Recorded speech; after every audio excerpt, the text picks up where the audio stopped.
Welcome to the Solid Verbal. The Solid Verbal. Come after me!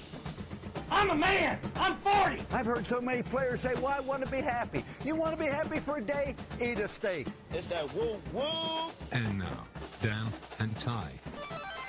Hey everybody, and welcome back to the Solid Verbal. Of course, this is Dan's voice because this is Dan speaking. Ty was attending to much more important things yesterday, so he was unable to watch games. He was spending time with his family. Yesterday was, of course, his father-in-law's funeral, so he was celebrating a great life and a great man. So, and he really does appreciate all of your support. So there's no easy way to transition, but we're very grateful that our pal Andy Staples is once again able to join us to talk Week 5. Andy, how's life? How's it going? It's good. It's good. I'm old, but it didn't feel any different watching football as a 40-year-old. So good. I was going to really lean into the 35. It's a big one. You can run for president. But, no, I've already passed one election where I could run, and I didn't get enough signatures on the ballot. Get on the ballot, so fair enough.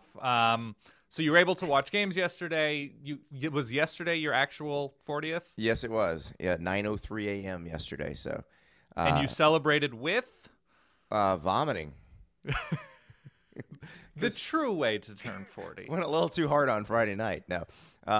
Yesterday was very relaxing. I just watched a lot of football all day, and it's one of those things where, because I always work on my birthday and usually am at a game. We usually celebrate some other day. The only reason why I didn't do it this time is I knew it was Ohio State. Penn State was the big game that I would need to be at if I was going to a game. Night games in State College are so hard to get to. Yep. They take so long. You don't get back to your hotel room until like 6 a.m. the next day. And so I was like, you know what? I don't think they'll mind if I just watch that one on TV. And no, honestly, I feel like I like those weekends where I can just sit and watch because I see so much more. You know, there's so many games that you like. If I was at Penn State-Ohio State, I wouldn't have seen a second of Notre Dame-Stanford, which I thought was pretty valuable to watch because I have a very different opinion about Notre Dame now than I had a week ago. That's a big deal. And then I also got to watch some Kentucky, South Carolina, some LSU Ole Miss, stuff that I just wouldn't have been able to see. Fair enough. Before we go on, let's do something we do every week to start this recap show and hit you with the reverbs. Books are made from the carcasses of dead trees. You had no chance, Stanford. Hey, this is Scott from Nashville, Tennessee. Hi, this is Patrick from lovely Hayward, California. This is Red from Texas. Hi, this is Trevor in Ithaca. Hey, this is Jack in Indiana. Watching my Stanford Cardinal getting told a very, very unfortunate story from an annoying but very good book.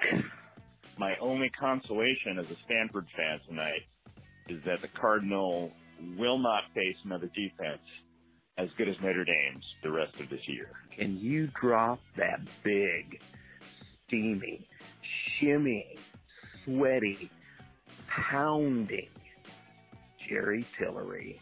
Is Brian Kelly secretly decent at head coaching? My heart goes out to Penn State fans everywhere. You clearly looked like the better team on the field for a good portion of the night, and I cannot believe the call that they made to run that play and lose a game like that to the Bucks. And I don't even know what to say. The Lions blew it again. And this is a team that looked good enough today to make the playoffs, and they blew it against the Buckeyes for the second straight year. This is a bummer. I've got to say that 4th and 5 call was probably the worst play calling that I've seen since Seattle decided not to hand off to Marshawn Lynch. I was worried Ohio State would lose, but then Penn State started throwing lateral to their backup quarterback. Should have known. Michigan comes back from 17 down and beats Northwestern. Woo, Wolverines! You know, if college football only lasted 30 minutes, Northwestern would be 3-1 right now. Kelly Bryant back. You can blame Dabo Sweeney. Trevor Lawrence getting knocked out. Great job managing the quarterback situation, Dabo Sweeney. Nice job. Calling on behalf of my friend Kelly, just wondering if it's possible to untransfer Hey, hey, hey. The Hokies beat the Fighting Cutcliffes today. Is the University of Texas 4-1? Beat K-State. I don't know how we beat K-State because they always beat Texas in Manhattan. Oklahoma, you're next. It was ugly, but hey, you don't go into Bill Snyder Family Fun Steak and Shake House or whatever and expect a cakewalk. I need that Tennessee dramatic drive chart reading. I really thought Tennessee was going to be able to keep it close there for a while. Then I realized that the crock pot got left on. Go Dogs. Florida football, new coach and yet still winning in the same, oh God, it's so boring way.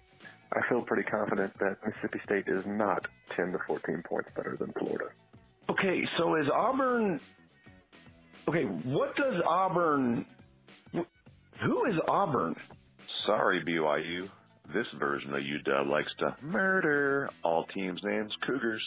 Interesting. As a Boise State fan, it's a lot more fun when we block punts instead of having our own punts blocked. Lots more fun this week.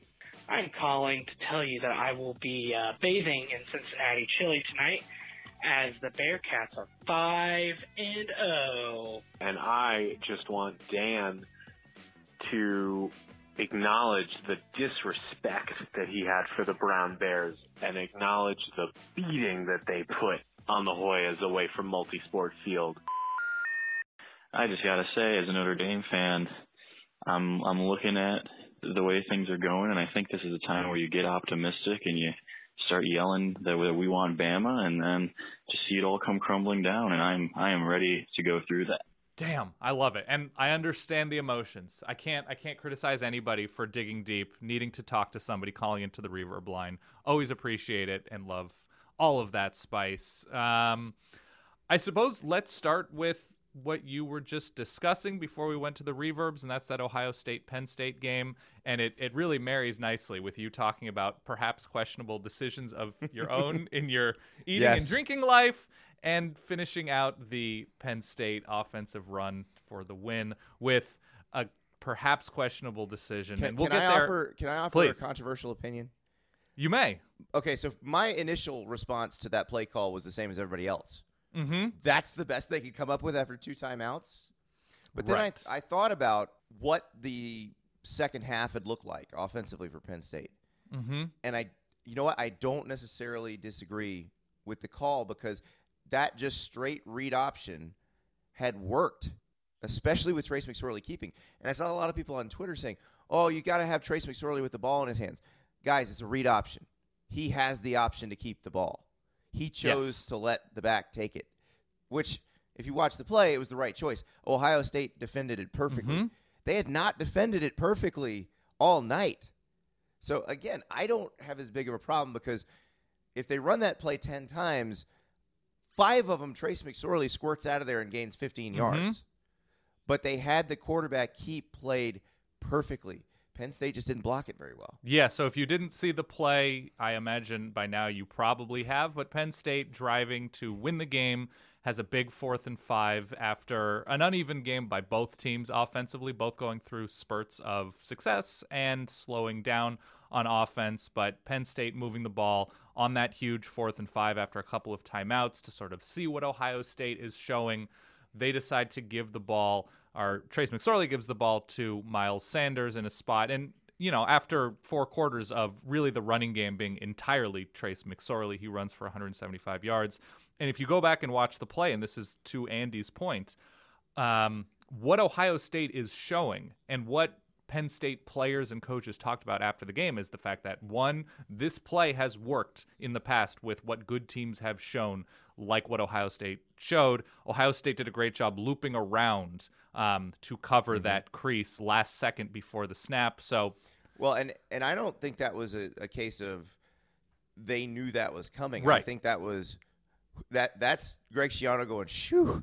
That was glad I had that call in, because I didn't know that's what was going to happen. But, yeah, they had Chase Young doing a stunt, and it just so happened that the right guard didn't pick him up, and he's right there to blow up that play. Because, honestly, if he's not doing that stunt, if they're just coming straight ahead, that play probably gets blocked, and Sanders has a really good chance of getting that first down. Yes, and it's also a spot in which if you give it to Trace McSorley, yes, you have the opportunity to have him make a play with his arm or his legs, but 4th and 5 is a dicey position, and they had it against Appalachian State, and there was a deal where they had some soft coverage, and Ohio State was playing soft off one receiver, then pressing up on the other guys.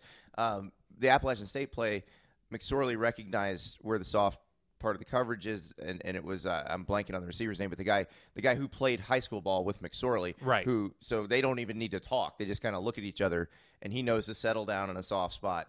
But that was a 4th and 3. This was a 4th and 5. So I'm not going to kill the play call on that. If we want to talk about Bobby Petrino throwing the ball up 3 with 90 seconds left, that's a different story. But I'm not killing this play call in particular because, again, if they hadn't had the stunt on, if whoever – and I forget which Ohio State defender broke through and was there right on top of McSorley, because he's the one who made that play. Right. Even more than Chase Young did, because if McSorley can keep, then it's over. He's out the back door, and he's going to get the first down and probably a lot more. So I just think that was a couple good individual efforts by Ohio State, and not the worst play call in the world. Sorry. No, and also we should, big picture, games don't come down to one single play, and if Penn State makes 3 open field tackles later on in the game, we're probably not having this conversation at all. And also if that spot is not done the way it's done, right, on the one Ohio State touchdown drive, correct, because it sure looked like he didn't make it. And I'm a person who thinks JT made it in the Michigan game. Like, he got over that line in the Michigan game. Right. It didn't look like he got over it didn't look like they got that first down in this particular game. Yeah, didn't fully. I wasn't confident in that spot either. But big picture, Trace McSorley was incredible, doing just about everything for Penn State. Chase Young was maybe even better with what he was tasked with doing for Ohio State on defense in Nick Bosa's stead, just interrupting everything. That knockdown, I forget if it was 3rd or 4th down, was enormous. Because that was a touchdown. Yes. Did you see the replay of Urban Meyer watching it, because he's seeing the receiver, or the back slipping out into the flat. He's seeing that happen and going, oh no, they've got us.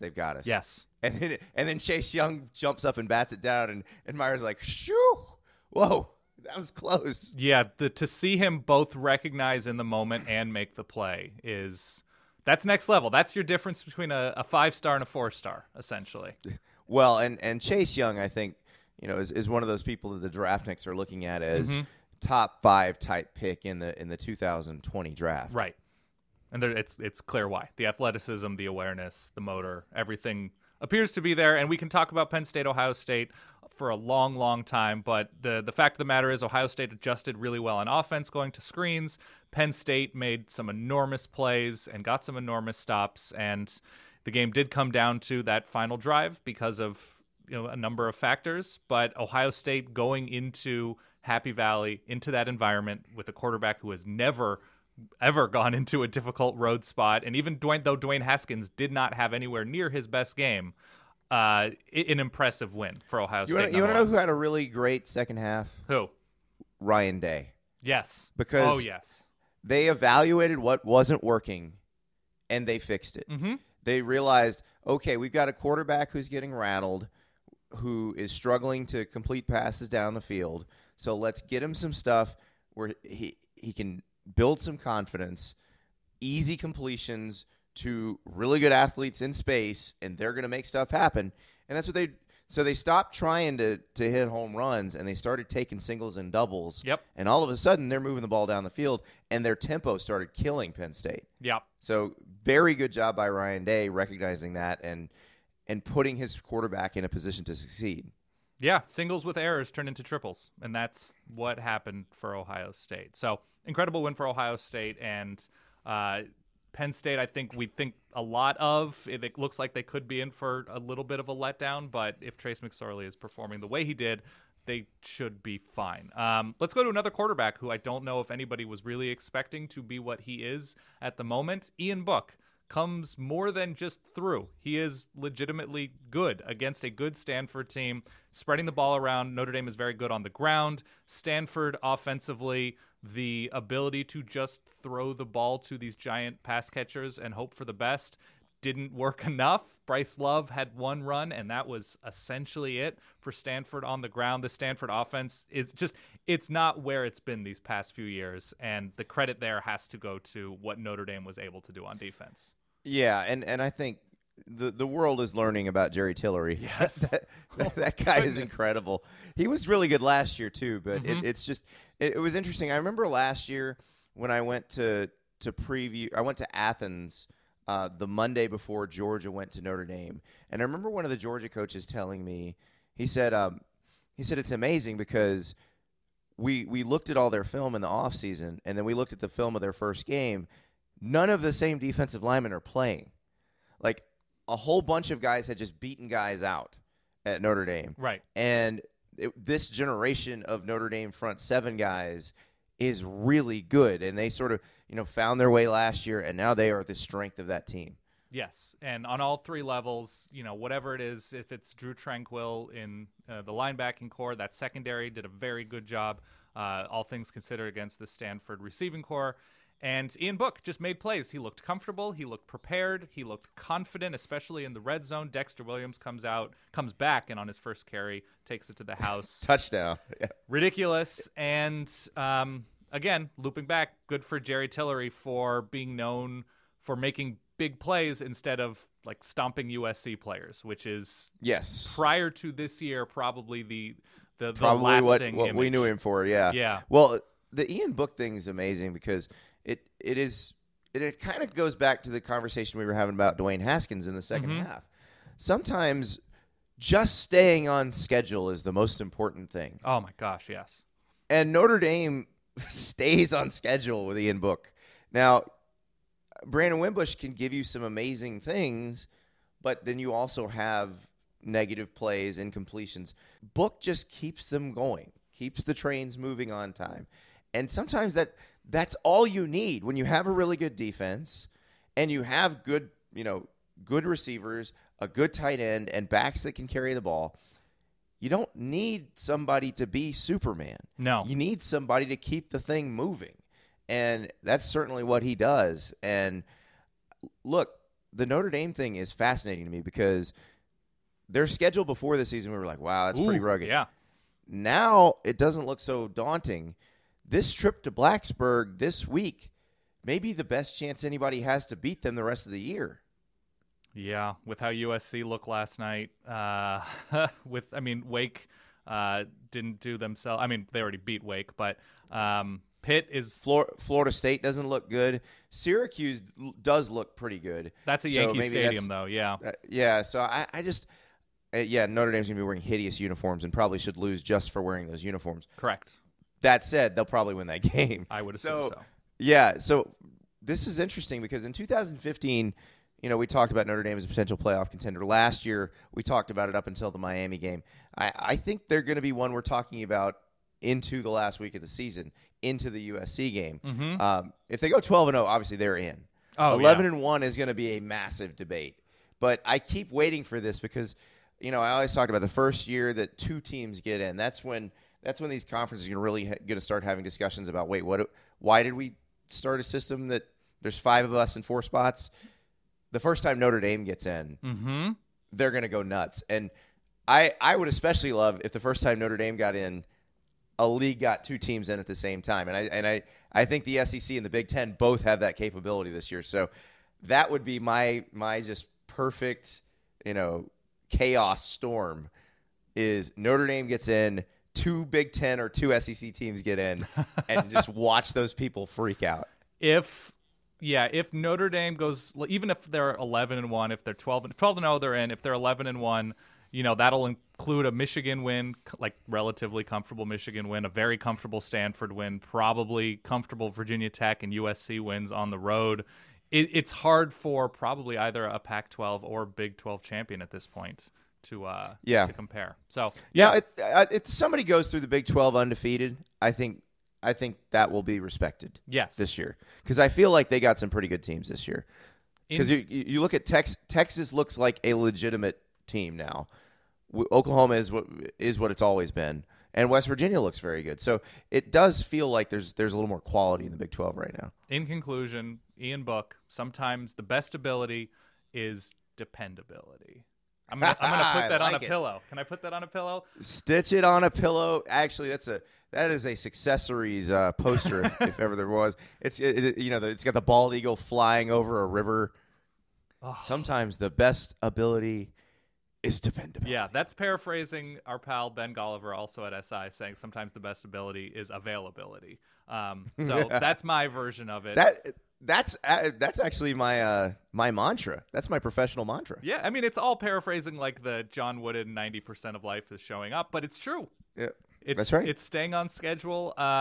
Let's move to another quarterback situation that is not nearly as happy right now, but I think long-term will be. Trevor Lawrence takes a shot against Syracuse in the first half. Clemson not looking particularly good with Trevor Lawrence in there, just looking sort of sluggish on offense, and Syracuse moved the ball pretty well. Got a couple turnovers in there for the Tigers. Trevor Lawrence leaves. Chase Bryce comes in, an unproven, not necessarily heralded quarterback. Syracuse, though, with the lead for most of this game, ultimately gives way to Clemson and Travis Etienne. Hunter Renfrow makes a couple of big plays. Clemson survives after a pretty tumultuous week where they saw Kelly Bryant. I believe he will still be transferring from Clemson. Yeah, I don't think he was going to.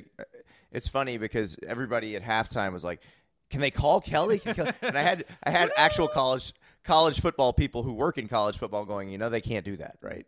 Yeah. He has to be on the dress roster and all that. It's like, oh, well, you're killing it because I wanted the WWE entrance. Yeah. By God, that's Kelly Bryant's music. No. Coming out on a motorcycle, on a parachute, yeah. Exactly.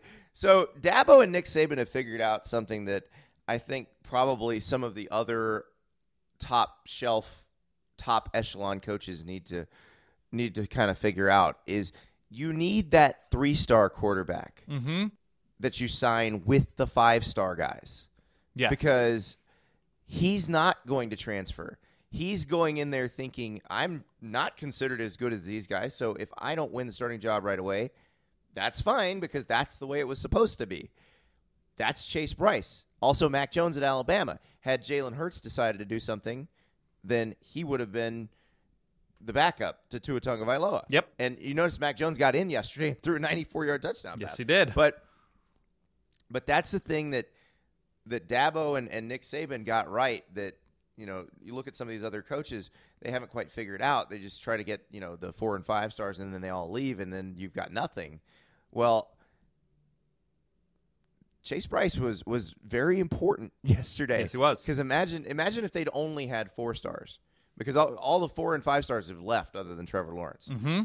They lost, 4 in the past 6 to 8 months? Yeah. Now, Kelly Bryant was that 3-star. But once he became the starter for a year, you can kind of add a star to him. Right. But yeah, you got to have that guy who isn't expecting to be the starter. Ian Book, for example. Exactly. And Ian Book was a guy that Notre Dame came in on kind of late. Mm-hmm. And, he just they're willing to wait it out, and they're not afraid of competition because why would they sign there if they were? Fair. They may be signing there for other reasons, or they may have this belief in themselves that they are better than people think they are. Mm-hmm. And here's this chance to prove it. And Chase Bryce on 4th and 6 yesterday, he proved it. Well, that was an unbelievable throw, because if you think about the situation that they were in, Syracuse shows that they're bringing 6 on that play. So if you are a redshirt freshman playing in your first real action, he'd gotten in some mop-up duty, but first real, teeth of the game action. 4th down, your team will lose and your national title hopes may go down the toilet if you don't make this play. And it looks like they're bringing 6. And then all of a sudden, they only bring 3, and they drop 8. Mm-hmm. Typically, a young quarterback will throw an interception in that situation. He looked off the safety and dropped it right in the bucket. perfectly. That was a veteran play by a guy who wasn't supposed to be playing.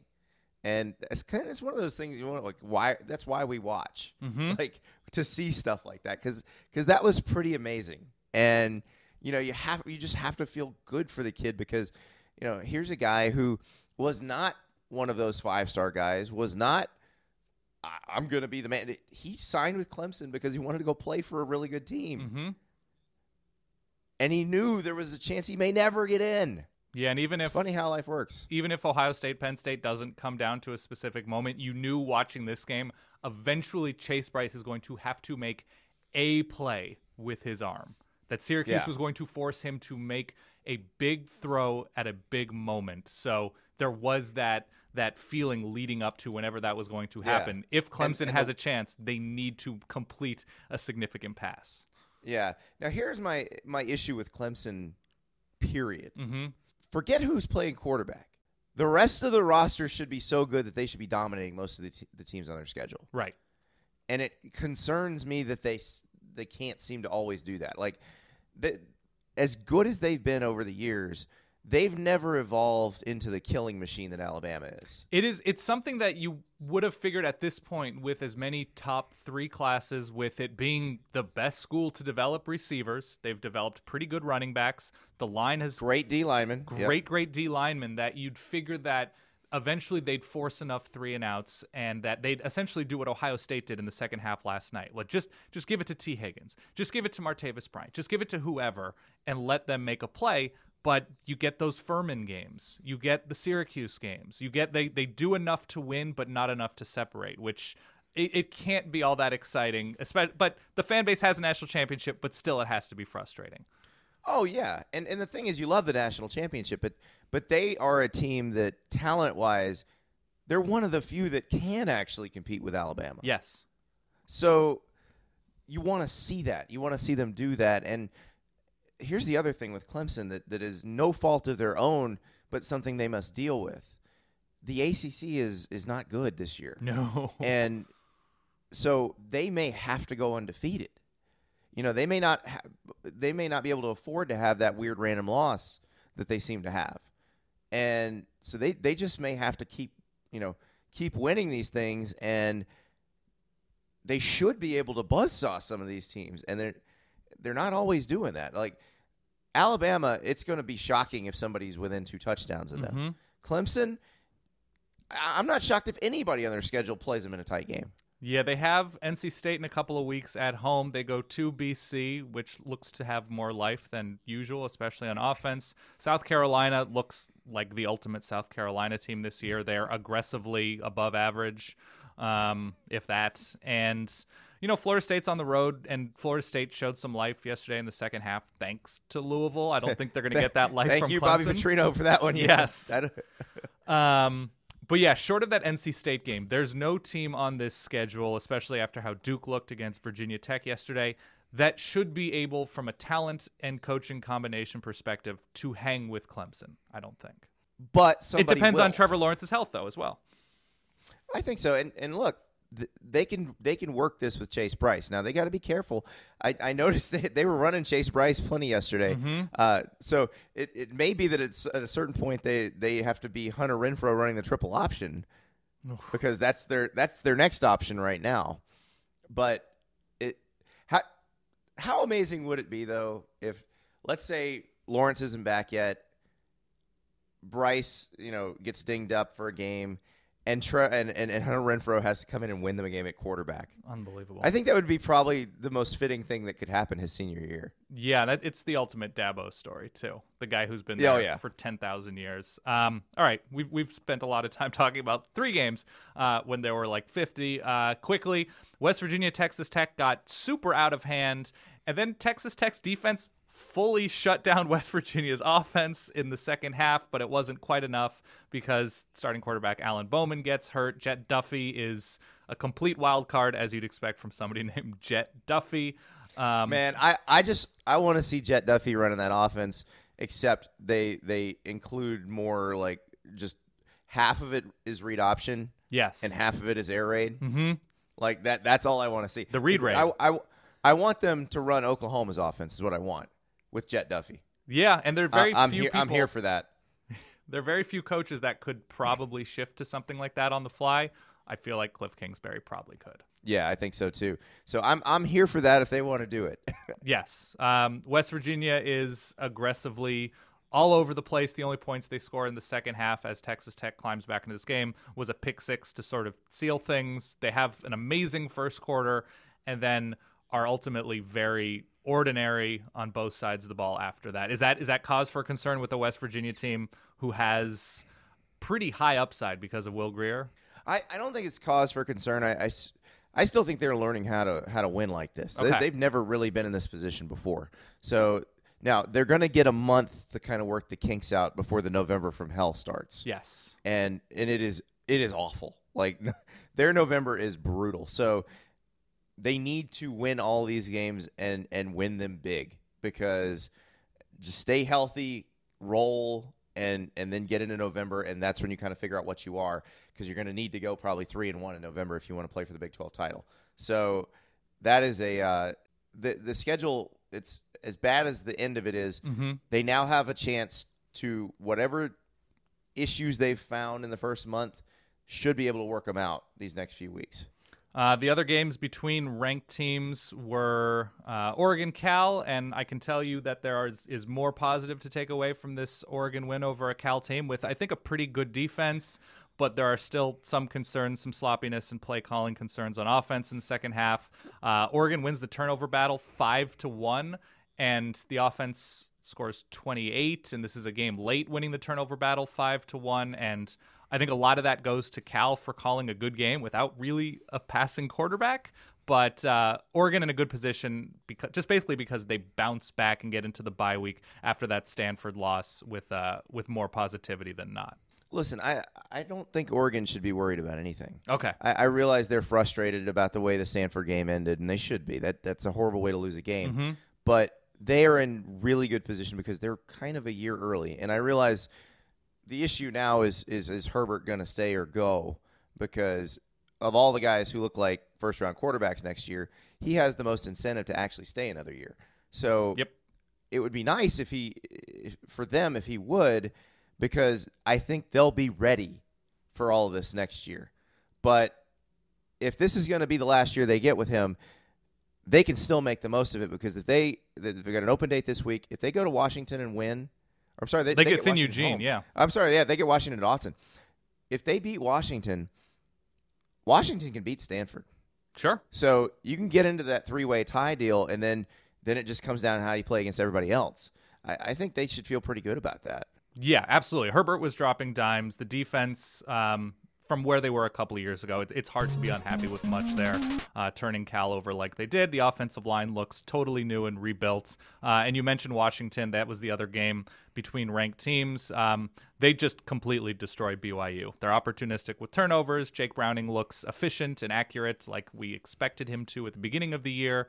And this defense is the so by and far clear best defense, essentially, I guess, west of the SEC, that it's not really worth delving too far into. They're just that excellent. They are, but I do wonder how they're going to look when they play Oregon, because I don't think they've seen anything as good as Oregon. And I'm including Auburn in that bunch. Yes. You look at Auburn, what they've been since that Washington game, they got some problems offensively. So I'm not sure Washington has been tested like the way they're going to be tested when they play Oregon. Indirectly doesn't reflect super well on Wisconsin, I guess, last night with BYU. No, it certainly doesn't. BYU was not. I mean, just as soon as they had a little momentum, they would turn the ball over. They gave Washington short fields. They played like a totally overmatched team they're probably something like a 7-5 team that just, had a very nice day against Wisconsin. So you can't take that away from them. LSU demolishes Ole Miss. I don't know much about what to take away from this game beyond Ole Miss's defense is still terrible, and LSU did what we believe a good team should do against this Ole Miss defense. Ole Miss's defense is the best confidence boost for an offense that needs one. Yes. That's when they are medicine for an offense that just needs a little bit of confidence, and that's what LSU needs going into this meat grinder that they're about to go into, because they're at Florida. Georgia comes to see them, and then although Mississippi State hasn't looked good, that's not the team you want to see on the back end of at Florida and Georgia. No. So they needed this, and they're going to go play a Florida team in Gainesville that Florida's going to be a lot more confident after these last 2 wins, and should be. Florida's defense has looked really good the last 2 weeks, and LSU's offense is going to be tested, and they're going to have to perform, because while I don't think Florida's going to score a ton of points, they're not going to give up very many either. So Joe Burrow is going to need to be opportunistic, and Crazy Legs Burrow is almost 100 yards on the ground. I think they have a pretty good offense. They tend to be very conservative. We'll see with their offensive line. Can they? Because I think what will happen against Florida is they'll just kind of push on each other, and eventually somebody's going to break through. It'd be very similar to that Mississippi State-Kentucky game a couple weeks ago, where for a half it was just back forth, push, and then eventually the dam breaks. And I think the dam will break on LSU will be the one doing the breaking, but it's going to take a while, and they can't make mistakes in the meantime, because as Florida showed against Tennessee, it can capitalize on your own on your mistakes. Yes, or it can keep teams close when you keep making your own mistakes, as Florida and Mississippi State sort of proved. Florida does a decent enough job on offense, but not scoring. Felipe Franks was fine. He hit some receivers with some nice looks and rhythm, but that's about all the positive you can take away. They get the 1 touchdown on a double pass. Mississippi State taking 3 giant steps back from where we thought they were going to be after that Kansas State win, and Florida doing really, I learned more about frozen custard, by the way, leading up to this game than I ever thought I would. And by the way, Dan Mullen's order. Thank you, Ross Dellinger. Yes, Dan Mullen's order, pretty good. All things considered, with all the options on the table at Bops and Starkville, pretty good order. Can I offer another potentially controversial opinion? I'm ready. Nick Fitzgerald may not be a very good passer. Oh, I think that's like SEC canon at this point.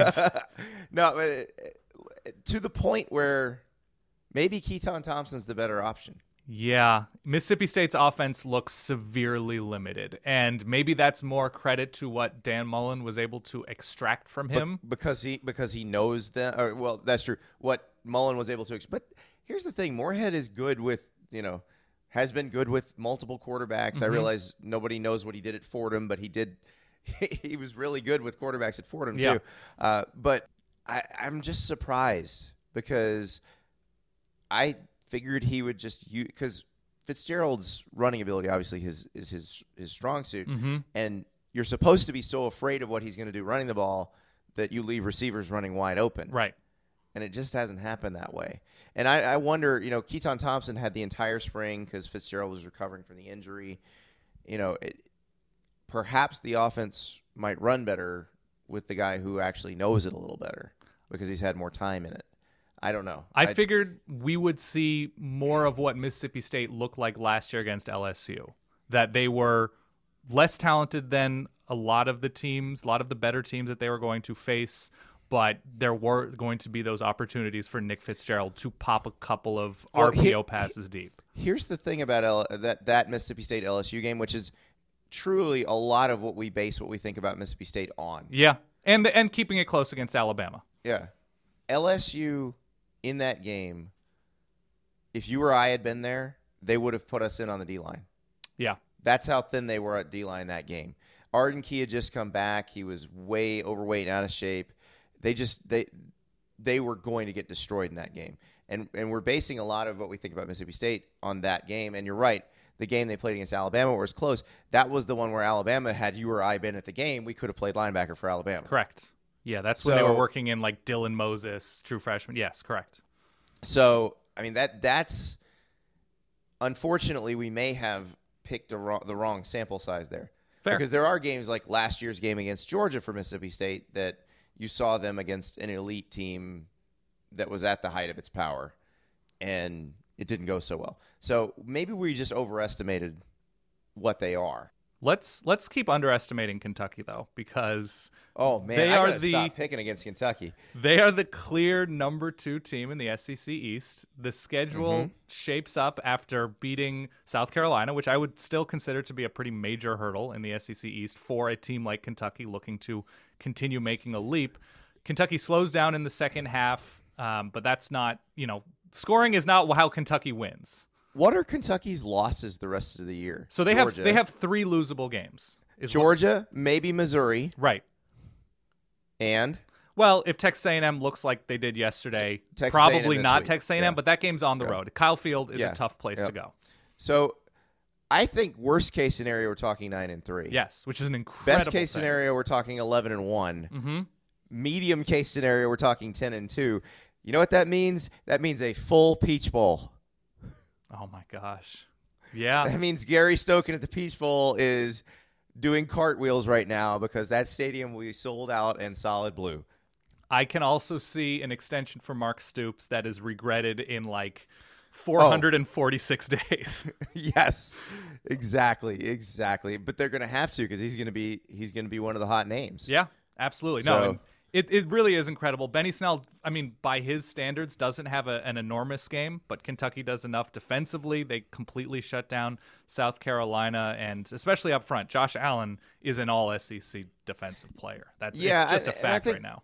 I think Kentucky's defense is the one that is not getting the credit because, we love Benny Snell because he photoshops trash talk, and he's just a joy to watch. And we love their offensive line. They have a guy named Bunchy. Who doesn't love a guy named Bunchy? And then Terry Wilson's fun to watch. But their defense, that's what shut down Florida. That's what shut down Mississippi State. And that's what shut down South Carolina. They weren't playing. Now, South Carolina, they scored 24 points in the first half. But Mississippi State, they needed that defense to keep them in the game. So I just, I'm so impressed by how far this team has come. And again, we look down that schedule. Where are the losses? Yeah. And the way they're constructed, if there's a team in the East that can even challenge Georgia, they're it. Because they don't mind going toe-to-toe with you. They don't mind playing a very tough game in the trenches. That does not bother them. So that actually could be a fun game. Yeah, winning without good quarterback play is one of those secret sauces where, your quarterback has a bad game? Doesn't matter. We're used to winning without needing that. So there's something special, I guess, about that. Georgia eventually runs away from Tennessee, though I think if we're going to compliment Tennessee going through a pretty rough stretch right now, up front against Georgia's run game, I thought there was a good amount of energy and buy-in, and they forced Jake Fromm to beat them. Yeah, Tennessee was not as bad as we saw in the Florida game, which, of course they weren't going to be. You can't be as bad as 6 turnovers. So I think maybe it's not as dire, although them getting called for the same illegal formation on a punt 3 times was truly magical. Yes. Truly magical. And they show the last one, Gary Danielson's like, maybe they got it wrong, and they show the replay. It's like, nope. They had 5 guys in the backfield. So I do wonder, where that's headed. But I'm glad to see that they were not as bad as they showed against Florida. And so maybe it's not an 0-8 season in the SEC upcoming. Yes, I think that's a fair question at least. Texas A&M does not look very good against what looks to be probably the worst SEC West team in Arkansas on a neutral site. The game is probably going to be best remembered for Jimbo Fisher grabbing and shoving a face mask at the end of the game, which seemed excessive. Yeah, that stuff doesn't fly anymore. You can't do that. And a bunch of NFL players are tweeting out that, come on, what are you doing? This doesn't do anything. Well, and here's my thing. You can yell at somebody all you want. Keep your hands off of them. Yeah. Because once you put your hands on them, they have permission to put their hands on you. And Jimbo Fisher's going to do that to the wrong guy and find out he's really small.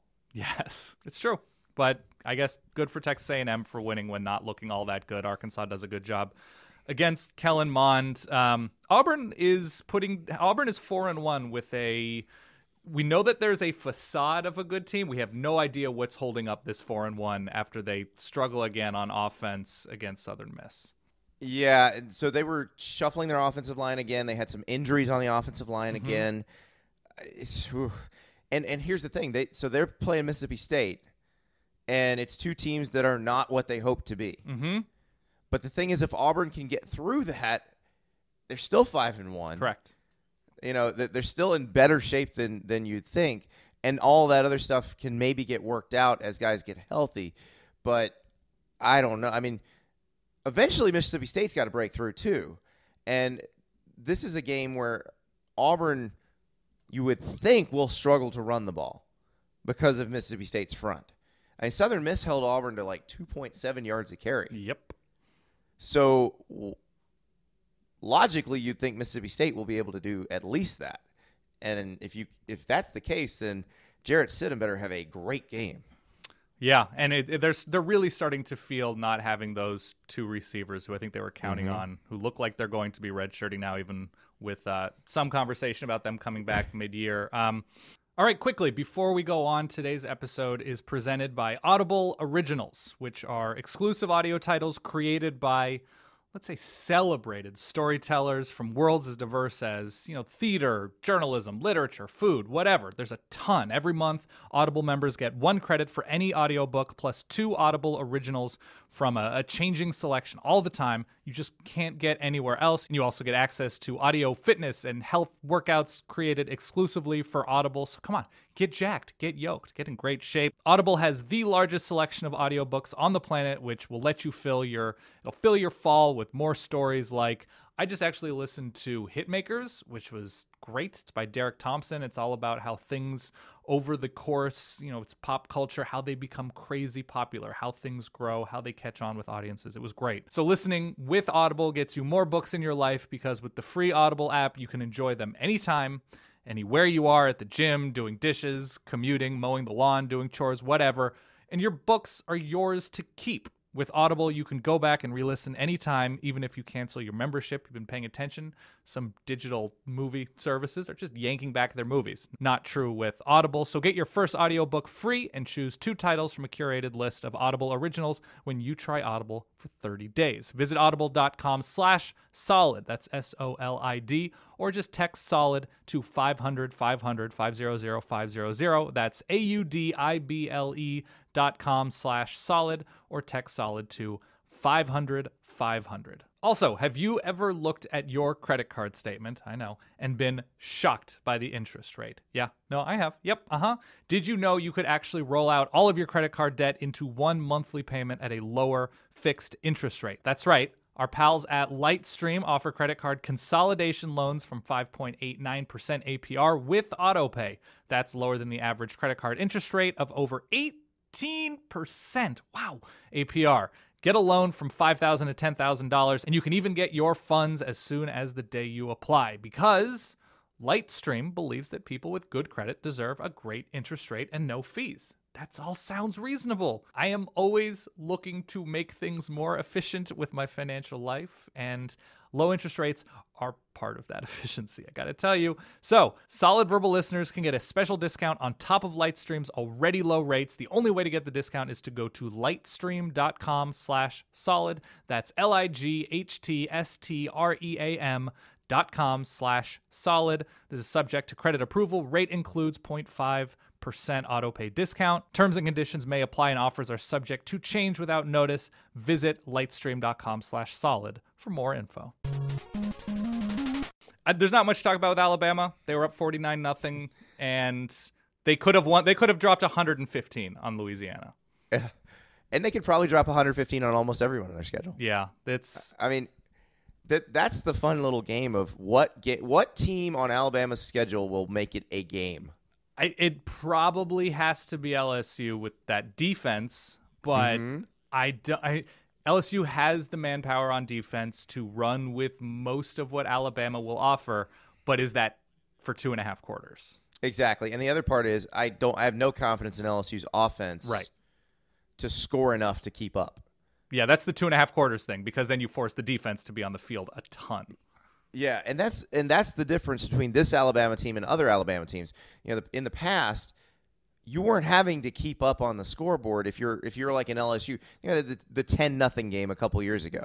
LSU's defense is playing its heart out, and LSU's offense isn't scoring, but the game's still within reach. One mistake might turn the thing. Yeah. This time, Alabama's going to be up 2 touchdowns, and that mistake doesn't mean as much.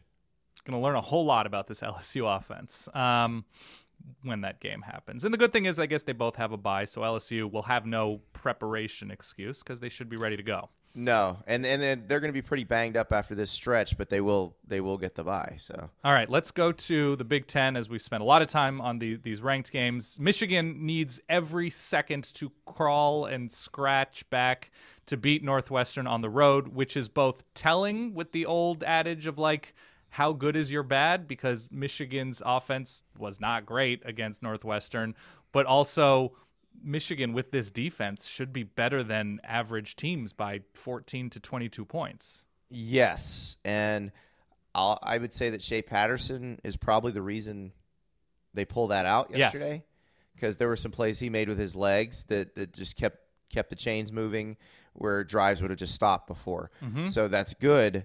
Unfortunately, when they play Penn State and when they play Ohio State and maybe when they play Michigan State, those aren't first downs. You know, you saw with Trace McSorley, there was a play where what's the linebacker who used to be a safety for Ohio State runs him down from behind. Right. Okay. Shea Patterson gets tackled in that situation too. You know, if you can do that to Trace McSorley, you can do that to Shea Patterson. So they've got to figure out a way to put teams away like that, because if they can't, they're not going to be they're not going to be in the game with a Penn State or with an Ohio State. Yeah, Michigan has an 11-1 defense with an 8-4 offense. Yeah, because Karan Higdon is not having that game against their better opponents. No. And that's been their problem, is they'll have those games where they run the ball against inferior opponents and then everything looks okay, and then they get to a good team and they just cannot run the ball and everything else breaks down. So I hope, maybe they build on this game though, in terms of blocking and play calling and everything, and figure out a way to run against those teams. But that's the part I worry about, because when they needed to run, a lot of the running they got was Shea Patterson scrambling around. That won't work against Ohio State because they're too fast. So I worry about Michigan. I was sort of in the mode of they're fine. They just lost to a really good Notre Dame team. It's going to be okay. And then that game yesterday kind of put me back in the mode of I just don't know if they're offensively on the level of the better teams in the Big Ten. Are you familiar with escape rooms?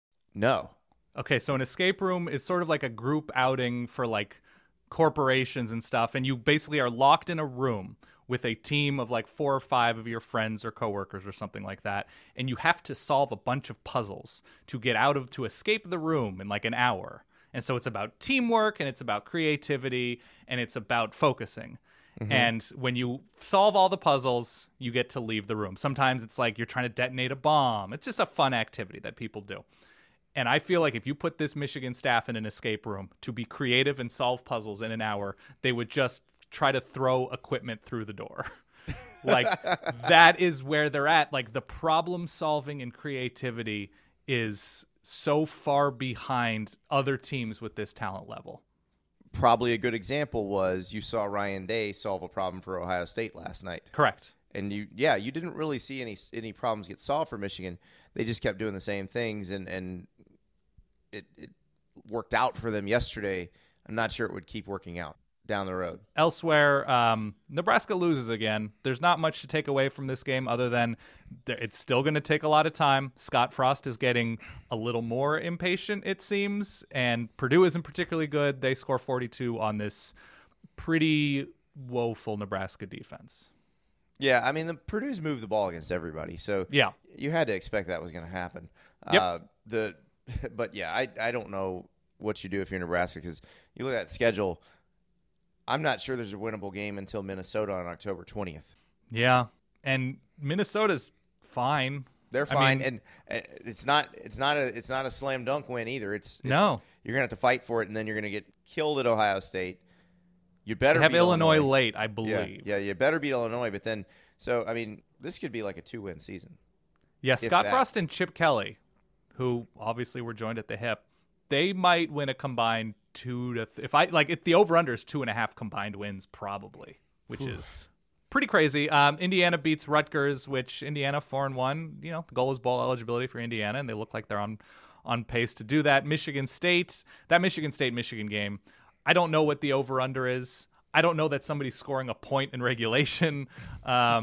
Michigan State comfortably is ahead of Central Michigan before the Chippewas come back late. Michigan State, the offense is not there. It's a below-average offense and a team that's wasting a very good side of the ball with this Spartan defense. Yeah, and you wonder if it'll click and come around or if this is just what it is. I'm leaning toward this is just what it is at this point. I think at this point it is what it is. Let's go back to offense because, as Mac Brown calls him, Kyler Murray has a wonderful day against. He's a cheat code. He is when things aren't there, he throws something there, and it's super fun to watch. It's kind of sad we only get 1 year of him, but he does make the clear, correct decision to go play baseball because the correct life decision is always take the baseball money. $15 million a year guaranteed to play center field, which is what he'll be making in about 5 or 6 years. Is the way to go. Yeah, Baylor, for all that it's worth, they're improving. The clear formula to beat Oklahoma is sort of what, if you don't have the talent, is to do something along the lines of what Army tried doing. Baylor throws the ball 60 times. Probably not going to work to try to outscore Oklahoma. Oklahoma's built to beat Big 12 teams. Yes. So if you play like a Big 12 team, you're in trouble. Here's the thing. Mm-hmm. Texas doesn't play like those teams. That's correct. That's for going to better make or this worse. Right. But, so over the past 5 years, when Texas has been the clearly inferior program, Texas has still won 2 of them and then played close the other 3. So this game was probably going to be close whether Texas was good or not. It just turns out Texas might be good. So I don't know what that means necessarily, but I'm excited to watch it because I think Texas's offense will look a little bit more capable against Oklahoma's defense, and this will be the biggest test of Oklahoma's offense so far because no one's actually stopped Oklahoma's offense. Army kept it off the field, but Army's defense didn't stop them when they had the ball. They prevented big plays. I think that's what it is. When Oklahoma does have the ball, make them earn it downfield. Yeah, and I think that's what Texas will do. I mean, yes. And the question is, can Texas make Kyler Murray make mistakes? Because we haven't seen him make many mistakes yet. Correct. So Texas themselves on offense, mistakes against Kansas State. They get shut out in the second half, but they step up and prevent probably a very Texas loss from happening to Kansas State as the Wildcats come back and make it a game late. But Texas still a little bit sloppy in places. Sam Ehlinger makes a couple of big enough throws, but this was a relatively flat day for Texas. But, when you win and you're relatively flat ahead of a huge rivalry game, it's not the worst thing. Well, and I think that is the sign of progress, is that this would have absolutely been a loss for Texas before they get to come away with a win. So they are making progress. I'm not going to say Texas is back, and even if they beat Oklahoma, I'm probably not going to say Texas is back. But they are looking like a team that could compete in the Big 12, which is not something I would have said about any of the Texas teams of the past 3 or 4 years. I believe 10 offensive points because they have a punt return touchdown and a safety. Yes. Yep. So 10 offensive points against Kansas State.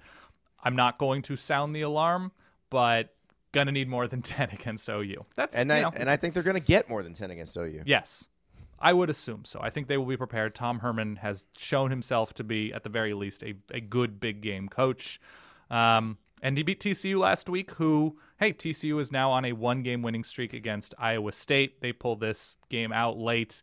TCU is probably pretty good, but not where they've been these past 3 or 4 years. Right. And you saw Ohio State's offense light them up, but that Ohio State's going to do that to a lot of people. Yep.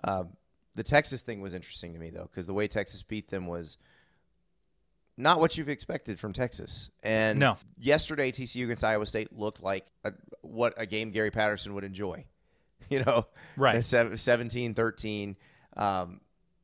So maybe the defense is okay. And I think the defense is fine. I don't know that Sean Robinson is confident downfield, even with He's got 2 good running backs. He's got 2 Yeah. or 3 good receivers. This felt like it would have been a 31-14 game with Trevon Boykin. Oh, it definitely would have. Okay. It definitely would have. So, But Sean Robinson's a first-year starting quarterback. Yeah, and we'll see. I mean, TCU's in a bad position because they've already lost to Texas. They still have to play Oklahoma. They just this might not be their year where they're competitive in the Big 12.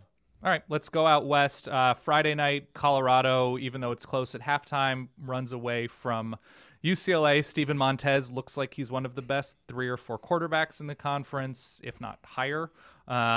And they have maybe one of the best 5 or 6 receivers in the country in Laviska Shenault. Hard to tell with who Colorado has played thus far. Nebraska and UCLA, probably not the best measuring sticks. Yeah, and we were talking about this on the radio last week, and we had Mike McIntyre on, and he said it. He's like, we don't really know what we are yet because we have not had that kind of test yet. And I think the problem is they still haven't. Correct. UCLA is not good. UCLA is going to be bad all year, and they're just not going to tell you very much. But the good news for Colorado is the tests do begin soon. So you get a visit from Herm this week, and that will test that offense because I think Arizona State defensively they got some dudes. I love Rennell Wren in the middle of that defense. He can blow up some stuff. It makes your running game very difficult to operate with him around. And then obviously Colorado's defense will have to deal with N'Keal Harry. The N'Keal Harry-Laviska Shenault matchup. Now obviously they're not playing on the field at the same time, but that's 2 of the best receivers in the country going at it. The Pac-12 has right now they've developed between J.J. Arcega-Whiteside, Laviska Shenault, N'Keal Harry, Aaron Fuller at Washington has been a quiet revelation, and Dylan Mitchell at Oregon. They're putting together a nice class of receivers this year. Absolutely. And they got some guys to throw them the ball too. Yes, that makes a big difference. Because Montez and Manny Wilkins, we weren't talking about as being great quarterbacks coming into the season, but they get the job done. Yes, they are above average quarterbacks, which is not always common in college football. Let's stay. I live in Gainesville, Florida. Did I mention that? Yes, you did mention that. So UCLA right now, there were no real expectations going into the season, but they sit at 0-4. Cincinnati is better than we thought they'd be. They've played good to decent teams. So let's not fully say UCLA is blowing it against bad teams. They have the Arizona schools. Arizona is worse than Arizona State. Utah's offense is still not all that good, but they have a really good defense. UCLA, where's the win, is now becoming a question. And I don't know where it is. Yeah. Maybe it's Arizona, but... Well, listen, USC will play down to you. That's like their thing. That's true, but I mean, I can't see them beating Oregon. No. I can't see them beating Utah. Cal looks like the type of team now, like Justin Wilcox is like Mr. Maddening consistency. So even though they don't have the quarterback they want right now for what they'd like to do, they're still going to be a consistent, good defensive team that doesn't They're beat super itself. well coached. Yeah, exactly. So I don't like their chances against them either. Obviously, I don't like their chances against Washington. Yeah, the Arizona game on the 20th is probably the most winnable game there because this could be, oh man, this could be ugly. I hadn't looked all the way down the schedule at how bad it could be, but fair point by the folks at SB Nation after they lost. Morgan Moriarty wrote about how Chip's probably going to have more losses this year than he had in the entirety of his tenure as the Oregon head coach. Yeah, and Chip Kelly, I believe, if you look back to the NFL time, he's 2-18 in his last 20. Jeez. It's something crazy like that. So I think UCLA will be okay, but there's nothing that tells me 100% UCLA is going to become a 9-win team with him. I just right now I can't say that, but we'll see. He's got to change the culture there. The thing people forget when he took over at Oregon was Mike Bellotti had things going pretty good. Oh, it was white before glove he service. took over. Yes. Yeah. So this is a little bit different. This is an overhaul. Yes. Washington State, Utah gets very weird at the end. Washington State comes back, pulls it out with a long touchdown. Utah in position to win this game, but keep shooting themselves in the foot with penalties and ultimately can't. Would have been a pretty great win for Utah to go to Washington State, but Wazoo goes to 4-1, and Gardner Minshew and his mustache are totally good. Yeah. I don't think they're great, but they're pretty good. No, they are pretty good. They probably should have won at USC. And, this is a team, and I think it's probably going to wind up being, this is a team that is formidable in the Pac-12 North. And now that three-way tie we talked about earlier, let's say Oregon beats Washington and Washington beats Stanford. Washington State may be the team that breaks the three-way tie, that sends somebody to the championship game because they beat somebody that they're not supposed to beat. Oh, yeah. Or I think Oregon goes to Washington State. I don't know where the other matchups are, but that's significant.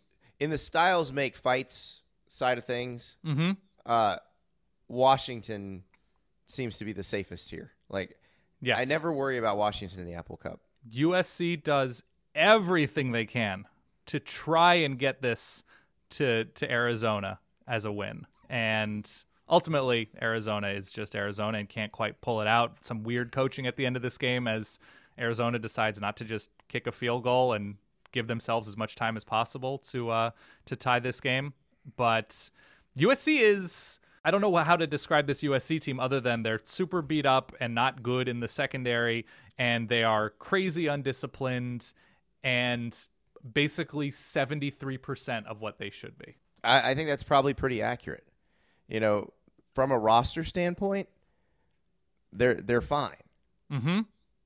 But they don't get enough out of their roster. I think 73% of what they should be is exactly the way to put it, because they just don't maximize their talent at all. And it shows when they play really well-coached teams.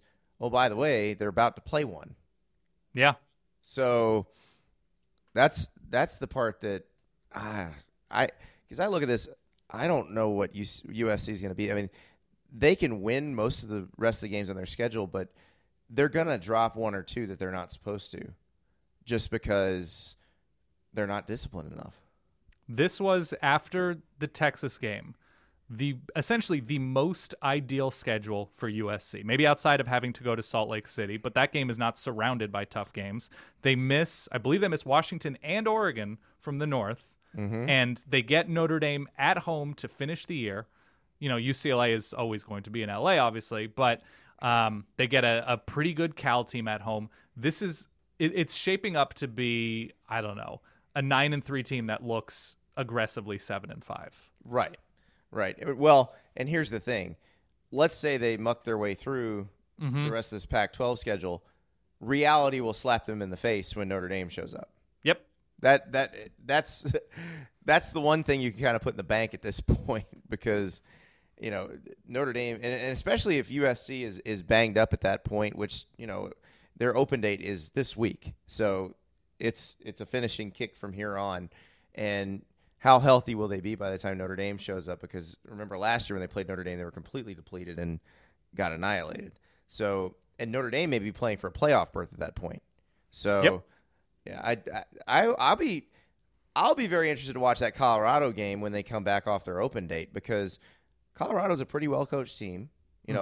We'll see where they're at, because again, we've talked about, we don't really know what they are yet. We'll have probably a little better idea after they play Arizona State, but that could be a fun one. So outside of Arizona State just destroying Oregon State, Benjamin with I think 300 plus yards on the ground, which is good, but it's within the context of Oregon State. Gotta look at it like that. But Arizona State looks pretty good, and that's I think a lot more than people expected with the Herm Edwards hire. Yeah, I underestimated Herm quite a bit, and I feel bad about that. But it's okay. The guy knows what he's doing. I mean, look, he's made them as good or better than with Todd Graham, and that was the goal. So I think I'm interested to see what they do from here, because when he got hired, I was like, the one thing I think he'd be really, really good at just naturally is recruiting. Right. So what if they're pretty good now and he's able to bring in some really good players? That could be really interesting down the road. Their schedule is about to get dicey. They go to Colorado, Stanford after a bye week. They go to USC. They host Utah. They have that UCLA week off. Right, then they got to go to Autzen, unfortunately. Yeah, then they go to Autzen. So we are going to learn a lot more about ASU in the coming 4 to 6 weeks. But here's the thing. Now, they were, 7-5 last year? I believe so. Yeah. If they're 7-5 again this year, is that okay? Or was it not worth paying to get rid of Todd Graham? I think it depends who the 7 are and who the 5 are. Yeah. Probably. I mean, anything over that, I think you feel like oh, yeah. That's a win. Because, like I said, I think Herm's greatest natural talent, we may not even gotten a chance to see yet because that's the recruiting piece of it. So I think they can get better from here. Real quick, today's show is also brought to you by The Athletic. We've talked about The Athletic a ton, and I got to tell you, it's for good reason. They just do great work. The roster of writers is incredible. The angles they find with college football are incredible. We just talked about the Behind the Program series where they looked at the different smaller but super integral elements of huge college football programs. They're creative. They're consistent. It's clean. There are no videos. There are no ads popping up interrupting the experience. It's just they want you to read the content. They want to make it easy. They've got a great app to filter who you want to read, what you want to read, and move on. Doesn't matter the sport. They've got you covered. The NBA season is starting. They've got an incredible roster of NBA writers, but nothing compares to the college football staff that they have going on. That'll just make your enjoyment of the sport heightened. So we have a discount with them, $2.99 a month. It's nothing. Theathletic.com/solidverbal for that 40% off, $2.99 a month deal. It's not going to last forever. So if you've been on the fence, pause the show, go grab it, and move on with your life and appreciate what reading college football content should be. All right, let's go to the ACC. Miami, thanks to, I believe, five or six turnovers from North Carolina. I feel bad, but man, North Carolina, I don't have the music queued up, but you review their drive chart and it's field goal, fumble, touchdown, touchdown, interception, touchdown, punt, interception, fumble, punt, missed field goal, interception, touchdown, downs, fumble. North Carolina is not trending in a direction I think they can pull themselves out of, but you know what? Good for Miami, new starting quarterback taking advantage of mistakes, and in an ACC with no depth, no middle class, and a lot of teams swirling around, the below average mark, Miami being pretty good might be, within the context of the ACC, excellent. I was going to say that might get them to the ACC championship game. They should be able to beat Florida State this week, although I think Florida State had a win, the kind of win that helps you gain a lot of confidence yesterday. So maybe they see a different Florida State team, but Miami should just be able to run over them because I'm guessing Florida State still won't be able to block Miami. But I assume that, yeah. Yeah, I mean they got I think they have the red bandana game at Boston College. I think Miami has to play that game, so that's going to be a tough one. They're going to be fired up at BC for that one. But you look down the schedule, the trip to Lane Stadium in November is probably the Coastal Championship game right there. Yeah, okay, that's fine. I mean, just ignore the rest of the process to get to that point. But yes, well, that's the thing. I don't know that there is much of a rest of the process. No, I don't. I'm saying the rest of just the random ACC that is going to have to transpire. We'll see if NC State can keep this up. They have a pretty nice win, I would say. We don't fully know what Virginia is, but Virginia's been playing decent football. NC State wins that by a couple touchdowns. Wake and Greg Dortch, he's their highlight. They score 56 against Rice. I think you're right about Florida State and confidence. DeAndre Francois looked like he finally got into a rhythm. Granted, you can get into a rhythm against this Louisville defense. Right, and that's the thing. This win, that game should have been close. Right. As bad as Louisville is, that Florida State needed that to get out of it is pretty depressing for Florida State. But they still had the amazing comeback from, I think, a 98.9% win probability for Louisville with 90 seconds to go. So maybe that springboards them into something. I don't know. Because there's still talent on Florida State's team. The problem is they're still so depleted on the offensive line that it almost doesn't matter what skill position talent they have. Yeah, their ceiling is so low because of that line. It just is a reality. Boston College in the Steve Addazio Bowl wins by 10 80 points between Boston College and Temple would have seemed very strange to say that 3.5 years ago. Just like we drew it up. That's Just right. like we drew it up. Virginia Tech with backup Ryan Willis actually does a very good job against a Duke team that has been strong on defense. Daniel Jones comes back, but it doesn't make a huge difference. Virginia Tech winning by 17, and maybe just that moment to get refocused. Yeah, and it was one of those that they could have gone one of two directions after that ODU loss, and they chose to go the positive direction, and I think that's good for them because, going into this week, they are probably the last best hope of anybody beating Notre Dame. Yeah. And, if they play the way they did last night, they can beat Notre Dame. Yeah, potentially a letdown spot for Notre Dame after an impressive Stanford win. Pitt is not good, and it is strange to say that they're especially not good on defense. And I know that, they've played UCF and Penn State, two of the probably best 11 offenses in the country, but they are the worst right now ACC defense, and sort of surprising given Pat Narduzzi. It's Pat Narduzzi, yeah, I know. This is his, I want to say, 4th year. He's had time to recruit and build his system.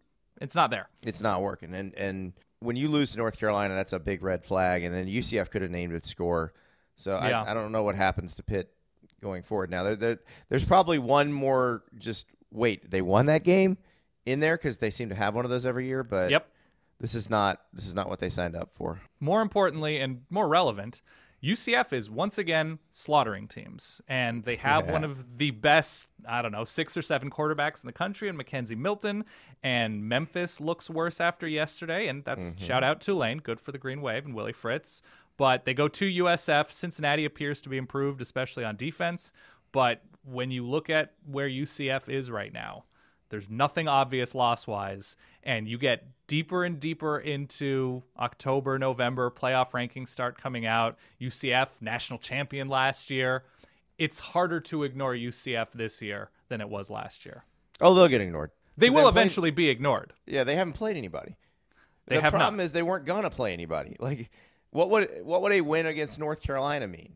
Not Nothing. much. So it's sort of on them for not scheduling anybody better, but when you look at North Carolina, when they scheduled them, probably looked pretty good. Pitt probably looked pretty good. So I don't know. I just and I think they're now into the situation where teams aren't going to want to play them at all because you're not going to pay them to come beat you, and also Danny White, their AD, doesn't want to do any paycheck games. So it's a strange situation that UCF finds itself in. I do think there's more depth in the American this year. East Carolina has been playing That's true. better. I still don't think they beat UCF, even though that game is in Greenville. Navy's always a wild card. Cincy is the one. We do an against the spread picking contest on my radio show, and I've learned. So we have 6 games that me and my co-host Jason Horowitz pick together, and then each host is allowed to pick 2 bonus games. So I've had Cincy as a bonus game 3 times. I'm 3-0 picking Cincy. And so I will be riding the Bearcats the rest of the year. I would say either them or whoever plays UConn. I was going to say, the rule is just take UConn's opponent. The rule is just... Oh, yeah. Well, when I saw it, Cincy was a 17.5-point favorite against UConn, and I did the math on UConn's average margin of defeat, and it was 40. I was like, okay, I feel fairly confident in this one. They can make do. There's a pretty good just idea of depth right now with the group of 5 teams. Boise State looks strong against Wyoming. Fresno State looks very strong, given that it's a pretty talented Toledo team. Army lays waste to Buffalo, who I think people were pretty high on. Well, Buffalo was like a 7.5-point favorite in that game. Yeah, there's a lot to like about what App State has been looking like, especially that Penn State game does not reflect poorly on Penn State nearly as much as we probably thought it would, having watched App State play since. There are some, and then you have UCF and USF and Cincy in the American. There's some talent and there's some intrigue with the group of 5 teams. And Hawaii is going to be a bowl 5 team. OTs, baby. Hawaii goes 5 OTs against San Jose State. And listen, Hawaii's defense is not good, but they're going to be a tough out in the Mountain West. Absolutely. So I think it's going to be a fun race. Now, I don't know that anybody comes out of any of this thing undefeated because Boise State's already got a loss. And I think like I said, I think the American's deep enough that UCF or USF takes a loss before they play each other, and then they got to play each other, obviously. So I do think there's going to be some judgment call there for the committee on who gets into that group of six, New Year's Six Bowl spot for the group of five. But I think when it all shakes out, it will be whoever the American champ is. Yeah, that's probably right, with Boise State's demonstrably bad loss against Oklahoma State, who we've probably downgraded a little bit. Quickly, I mean, that's if there's any more action that you want to talk about, feel free. But I think I didn't pick the Patriot League games this week, so I'm out on that. I believe Colgate shut out Bill and Mary. So nice. Colgate, just get on board. Sorry about that, Tribe. Yeah, sorry about that. Get on board with Colgate right now. They're going to make the FCS playoffs, and that's fun. Quickly, some dudes. I don't have the music, but is it Ja'Quai Polite? Ja'Quai Florida? Yep. He's all over the place for the Gators in their win. Travis Etienne carries everything for Clemson. Kyler Murray makes every play in the world. KJ Hamler. I mean, there's a lot of people in that Ohio State-Penn State game who you could call a dude, but the way he pulled away from a very fast Ohio State secondary is not something a lot of people can do. Greg Dortch, we mentioned. Chase Winovich had a nice day for Michigan. Darrell Taylor for Tennessee. Very active against the Georgia team. Caused a fumble that created a touchdown for Georgia, shockingly enough. Correct. Riley Neal, the combination of, I mean, Miles Boykin has a huge game, but I think Jerry Tillery is the dude from that Notre Dame-Stanford game. And then he's worth mentioning once again, Chase Young for Ohio State. Absolutely. He was fantastic. So that's it. That's your show. Andy, thank you very much. Please drink fluids after destroying your body a couple days ago. Oh, I have been hooked in. I have been drinking as much water as humanly possible. Good. And I feel like I'm back to normal already. I feel like I'm ready to take on the week. Do you have a hangover? I don't even know that you were hungover. Maybe you just puked and you were fine. Terribly hungover yesterday. What is your go-to hangover strategy? Have a relative who has access to IV bags. Good.